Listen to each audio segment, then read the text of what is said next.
ঘরের ভেতর রিমি বিছানায় উপুড় হয়ে শুয়েছিল। মাথার ভেতর কাকিমার বাঁকা কথাগুলো বারবার ঘুরপাক খাচ্ছিল। অলক্ষীর লক্ষণ, শাশুড়ির সেবা করার মধ্যেই পূর্ণ। গত 3 মাস ধরে এই মধ্যবিত্ত বাড়ির ছাদ আর 4টে দেওয়ালের মাঝে সে নিজের একটা জগৎ তৈরি করার চেষ্টা করছে।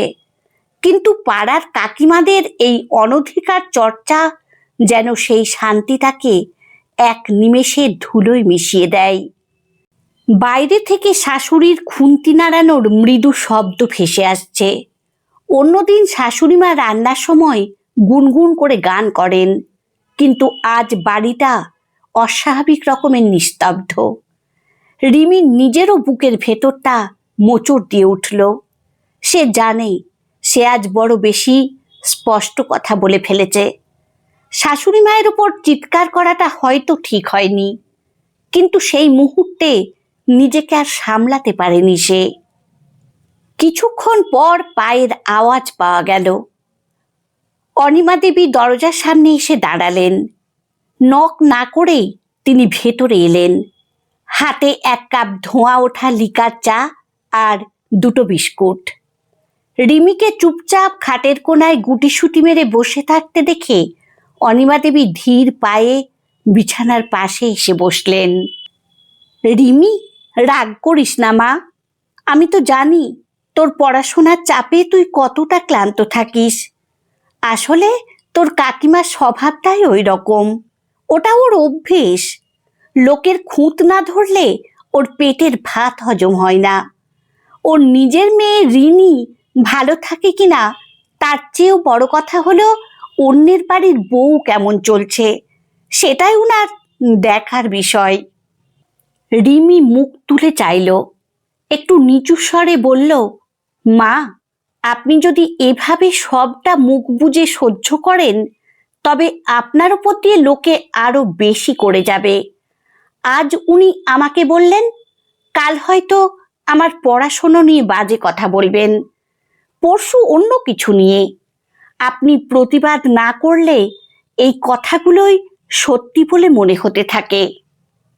অনিমা দেবী একটা দীর্ঘশ্বাস ফেলে চায়ের কাপটা রিমির হাতে দিলেন।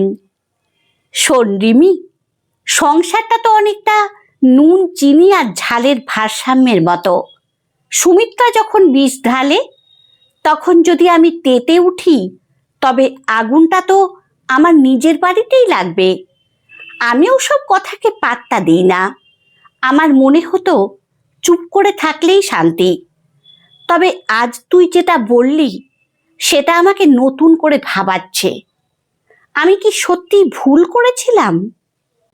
রিমি কিছু বলার আগেই বাইরে আবার পায়ের শব্দ পাওয়া গেল। সুমিত্রা কাকিমা আবার ফিরে এসেছেন। বোধহয় কিছু বাকি রয়ে গিয়েছিল বলতে। অনিমা দেবী একটু ইতস্তত করলেন, তারপর স্থির দৃষ্টিতে দরজার দিকে তাকালেন। রিমি লক্ষ্য করল শাশুড়ি মায়ের পিঠটা এখন আগের চেয়ে অনেক বেশি সোজা। মেরুদণ্ড যেন শক্ত হয়ে আছে।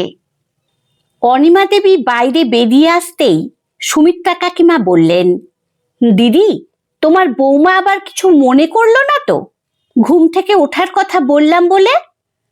আসলে আমি আবার বেশি অনাচার সহ্য করতে পারিনি, তাই বলে ফেলি মুখের সামনে। আর শোনো, বৌমাকে একদম বেশি প্রশ্রয় দিও না।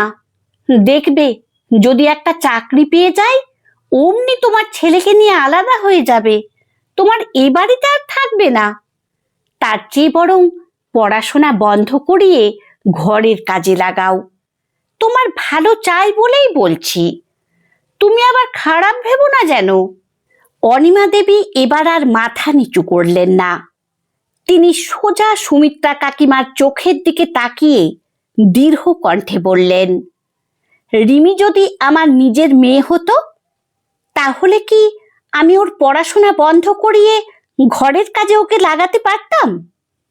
আর তাছাড়া ও যদি একটা চাকরি পেয়ে আমার ছেলেকে নিয়ে আলাদা হয়ে যায় তা যাবে, এতে আমার কষ্ট পাওয়ার কি আছে? আমার ছেলেকে নিয়েই তো আলাদা হবে, একা তো থাকবে না। ওরা সুখে থাকলেই তো আমার সুখ। আর শোনো, তুমি এই যে গায়ে পড়ে কথাগুলো বলো, এগুলো আমার বৌমা পছন্দ করে না, আমিও করি না। কিন্তু এক পাড়ায় থাকি বলে মুখের ওপর কিছু বলতে পারি না। তবে আমার বৌমা আজকালকার মেয়ে, ওরা কিন্তু অন্যায় সহ্য করে না। পাড়ার কাকিমা বলেও কিন্তু ছেড়ে দেবে না। তাই ভবিষ্যতে অন্যের বাড়িতে বেশি নাক গলাতে এসো না। কাকিমা যেন ভিমরি খেলেন। তিনি আমতা আমতা করে বললেন, না মানে আমি তো এমনিই বলছিলাম। আমি চাইবো বলো তোমার কষ্ট হোক? হ্যাঁ, তুমি এমনিই তো বলছো, কিন্তু সেই এমনি কথাগুলোই অন্য কারোর ঘরোয়া অশান্তির কারণ হয়ে দাঁড়াচ্ছে। রিমি আমার নিজের মেয়ের মতো। ও রাত জেগে পড়লে সকালে একটু দেরি হতেই পারে, আমি তো আছি সব সামলানোর জন্য। এখন থেকে আমার বাড়ির ব্যক্তিগত বিষয় নিয়ে কোনো আলোচনা না করলেই খুশি হব সুমিত্রা। আমার সংসারের শান্তিই আমার কাছে শেষ কথা। কাকিমা আর কোনো কথা বলার ভাষা পেলেন না। মুখটা বাংলার পাঁচের মতো করে এক রাশ অপমানে তিনি দ্রুত বারান্দা থেকে নেমে গেলেন। রিমি দরজার আড়াল থেকে সবটা শুনছিল। তার চোখের কোণে এবার জলের বদলে এক টুকরো গর্বের হাসি ফুটে উঠল। রিমিও তো এটাই চেয়েছিল, ঘরের লোক যদি সঠিক সময়ে প্রতিবাদ করে তাহলে বাইরের লোক নাক গলানোর সুযোগ পায় না। পাড়ার কাকিমা গল্পটির দ্বিতীয় পর্বটি আপনাদের কেমন লাগলো অবশ্যই কমেন্টে জানাবেন। ভালো লাগলে লাইক ও শেয়ার করে দেবেন। ধন্যবাদ।